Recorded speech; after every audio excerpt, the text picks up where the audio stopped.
And what, as a contemporary curator, how do you think the contemporary art scene has evolved and changed since, over the years? I think the internet is a huge game changer, especially after COVID. There have been studies showing that because of COVID, people are finally comfortable with purchasing art online. How do you think is the American market different from the Parisian market and the European market? Do you see, like specifically, how do you see what are the major differences you see? Let's talk about that. I think that in general, American art is more recent. I mean, European history goes back further than American history because America was founded after most countries in Europe. I think that the American art market has always been a bit subversive. It was started as an outsider market where a lot of avant-garde artists decided to play against the rules, and I think it still has a spirit today.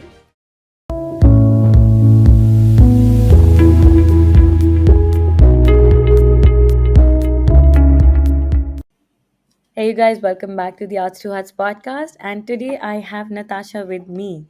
Welcome to the podcast, Natasha. Thank you, Charuka. Thank you for having me. I'm excited to discuss with you today. I'm looking forward to it. Natasha, okay, before we go forward, would you like to introduce yourself, who you are, what you do, so that our listeners can get familiar with that? Sure. So I'm Natasha. I am a curator, an art writer, and also a freelance translator, French and English. I'm currently based in Paris, where I work for an online gallery, Singular. So we are not only an online gallery, we also have some physical events and physical pop ups. So I am on the curation team as the chief curator and head of content and merchandising there. And we work a lot with artists to create online collections. We have a physical store in Stuttgart. We work with artists through social media, through our collection, through our newsletters to promote our international roster to our global community. And so I am helping with not only the curation in terms of the selection of artists, the presentation of their work and their stories, but also on the merchandising side. So, how we can best show the artwork in a more commercial view to our collectors and clients and really empower artists through also that e-commerce side of things. Oh, wonderful. Tell me something. What do you think, being a contemporary, like curator, your lens as a curator today is different from the curators that we've had over the years? And how has the contemporary market evolved for artists also? So when I was at Les Sorbonne, which is in Paris, it was my school for my master's. I decided to specialize in contemporary art, and what I found particularly captivating about contemporary art was the shift in the zones of interest of art. So it wasn't just two or three major cities in Europe that were controlling the narrative.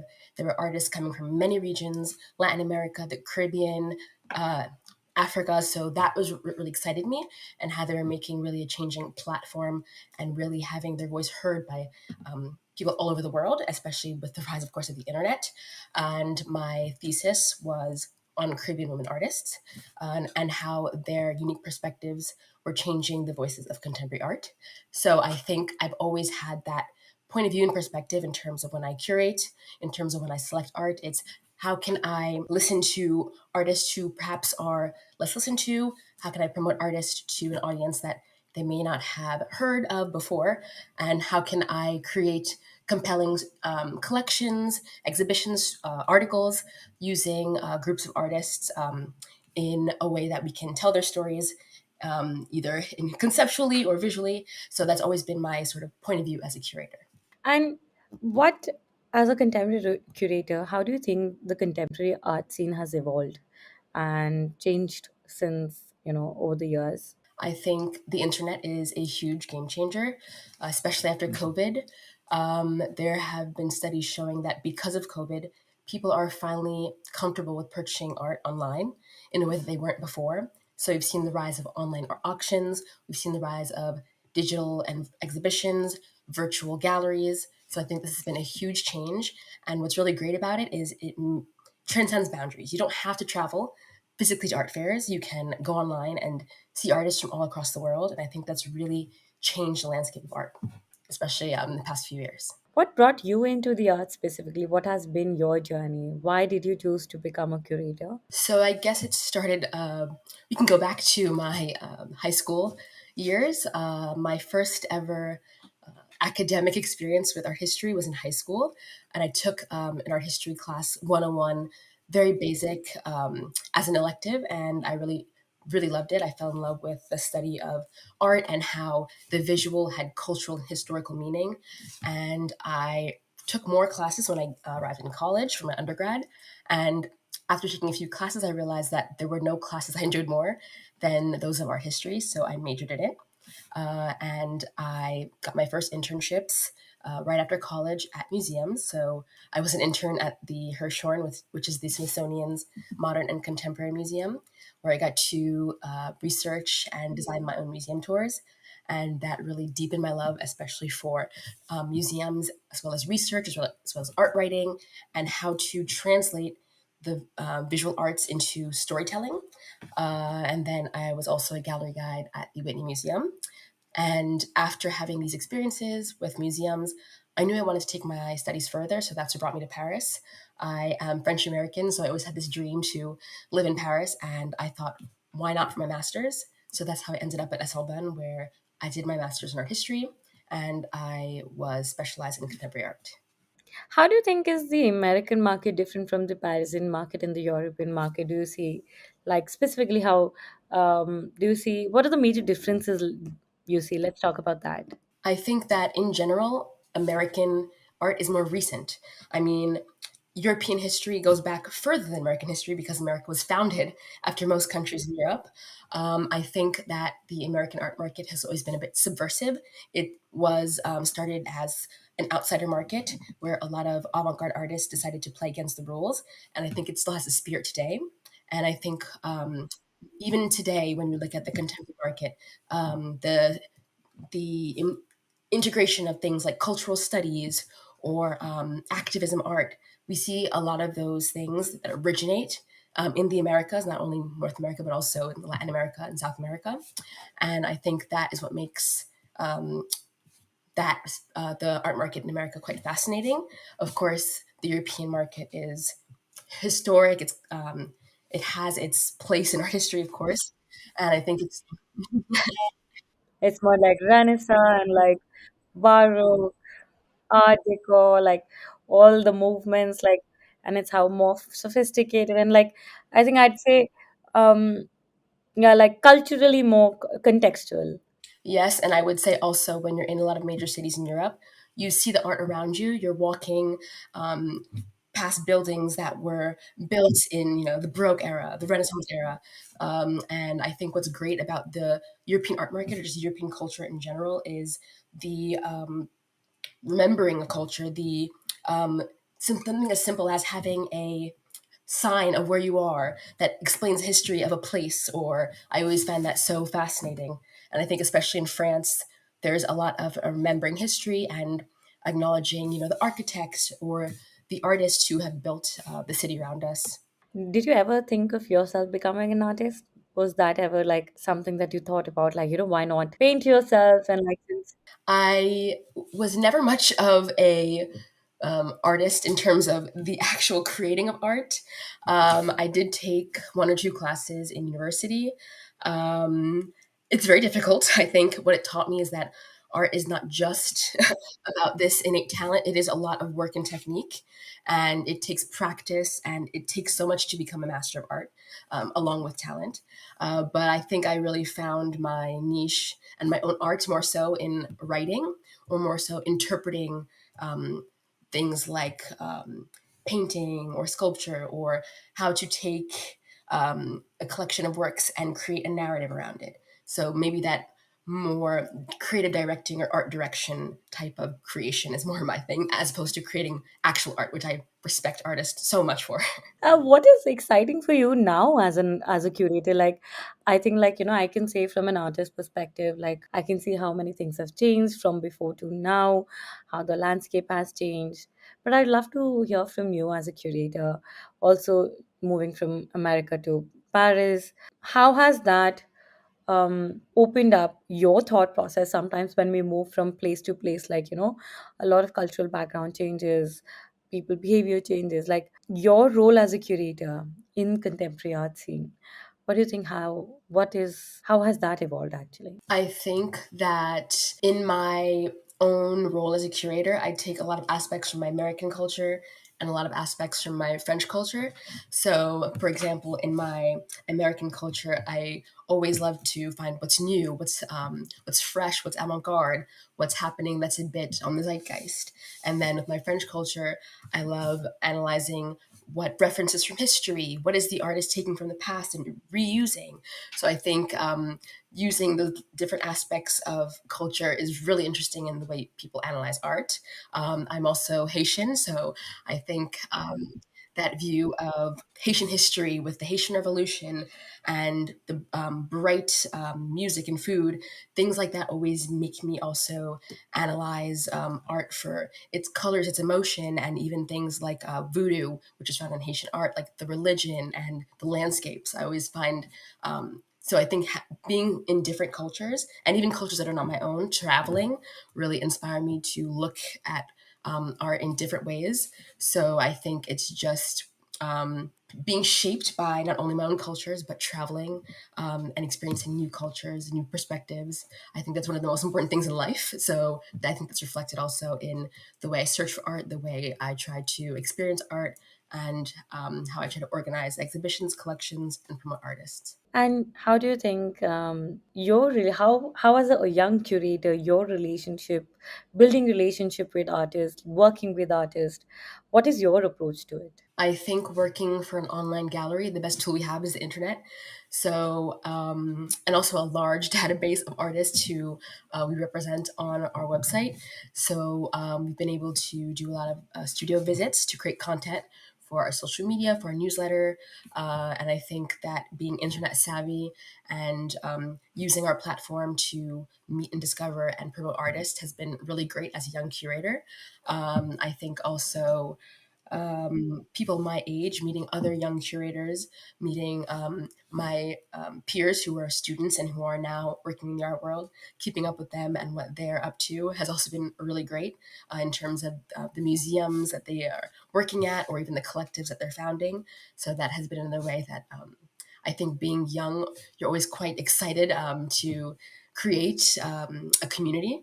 And I think that's one thing that I've definitely done, especially here in Paris. How do you open up that conversation with artists? How do you build more meaningful relationships? And how do you also find artists that speak to you? So I find artists in many different ways. One way is visiting galleries. So of course, Paris has many, many galleries and many amazing contemporary galleries. So as simple as going to neighborhoods that have a high concentration and discovering work in person and then doing more research afterwards. Instagram has been really great for discovering artists as well. I've learned a lot about, for example, Haitian art. It's one of my specialties. So I also seek out new Haitian artists, whether that be through exhibitions or online, but it's really a combination of spontaneous discovery and active research for specific maybe regions or styles that I like. How do you think online galleries today have changed the art market specifically? I think it has made art buying more transparent. I think it can be intimidating walking into a physical. Do you think that more people are buying art online right now? Yes, I do. I think studies have shown that people are, and I think it's people who are first time art buyers are increasing. People who are perhaps do not consider themselves collectors or who would perhaps not purchase from a classical gallery or blue chip gallery would feel more comfortable going online. I think that a lot of websites. I think it's also opened up. It's made easier. Yes, it's democratized art in a way. And I think also we've seen the rise of not just original art, but also prints and posters online. So having a piece of art in your own home, in your own apartment, in your dorm room, it's become so much more easier. So I think that the internet has completely changed that. And on the more high end side, fine art. We've seen after COVID, people are purchasing works up to thousands and thousands of dollars online. And I think that what makes it easy is you see the price online most of the times. You can click, you have information about the artist, about the gallery, it's all in one place. And you don't have to know someone or be on a list. You can find it online. And I think it's so much more accessible, and for some people it's a lot less intimidating as opposed to going into a physical gallery or an art fair. Absolutely, absolutely. What else? What do you think is the hardest part being a young curator today? What is the hardest thing for you? That's a very good question. I think the hardest part is balancing the commercial interest, of course, of the market with academic, perhaps point of views, or deciding which artists to promote, uh, how to put together collections to make them appealing both in a conceptual way but also in a commercial way, because at the end of the day my job, unlike just a museum curator, I'm a gallery curator. It's to help artists live off their work, so I have to try to make collections and artworks appealing, and I have to think about that commercial side, which is not necessarily my interest, but it has been something that I've had to develop. If I were to ask you like a secret tip, if a lot of artists who are listening to this episode who are as, young and fresh as you, what would that be for them to, let's say, sell more art? I would say definitely get online. I think a personal brand is super important. You should have an Instagram with your work. You don't necessarily have to be the face of your brand. Your art can be your brand, but you should have a website. You should have an Instagram. You should be selling online. And sell on multiple platforms. So that would definitely be my biggest tip: is have a strong online presence, have a really easy to navigate personal website, and really make your art stand out. What are your future plans now? Where do you aim to be? What's your goal? What's your dream? Let's hear that. So I would love to continue helping artists to promote their work. I think my dream job will always include creating stories around collections of work, or promoting artist stories. So whether that be at a museum or a gallery, I think the most important for me would be to continue to search for voices maybe that are not in the larger cities known for, typically in the art world, but to promote their work. Also, perhaps to always create a community, whether that be online or in person, for people who are as passionate and like minded about art. So anything that includes that, I'll be happy for sure. Perfect. And one last tip for anyone who's looking to get into, you know, being an art curator or get into the field. What's your one tip if? I think that, of course, studying for this role is quite necessary for a lot of roles that are looking for curators. I think first you need to find your specialty, of course, and the best way to find your specialty is to discover what draws you in. So when you begin studying, which chapters of your art history book do you find yourself most excited to read, and then continue towards that path, and also never stop looking for art. I think the best way to be a strong curator is to have a strong point of view and to have strong tastes. And you can only do that if you have references, if you know the influences that an artist is taking from, if you can understand or connect artists from two different cultures, for example, and you can see similarities that maybe others can't and point it out. That's what makes a strong curator. So I think that means visiting museums, visiting galleries, reading, anything that can really strengthen your cultural references, your international point of view, different perspectives, and really make your eye really strong. Perfect. Thank you so much, Natasha. It was so nice to speak to you. Where can people find you, support you? If there's anything that you want to share with us, Please go ahead. Sure. So I am on Instagram. So that is one of the places where I post, my daily life, trips to museums and galleries, just life in Paris in general. I also have my website, natashaantone.com, where I post essays, guides, how-tos, also some of my past work. I am a freelance translator and art writer as well, so I'm on Upwork. If you're looking to collaborate, feel free to reach out. But yeah, those are the ways you can reach me. Perfect. Thank you so much. Yes, thank you, Charuka. Thank you.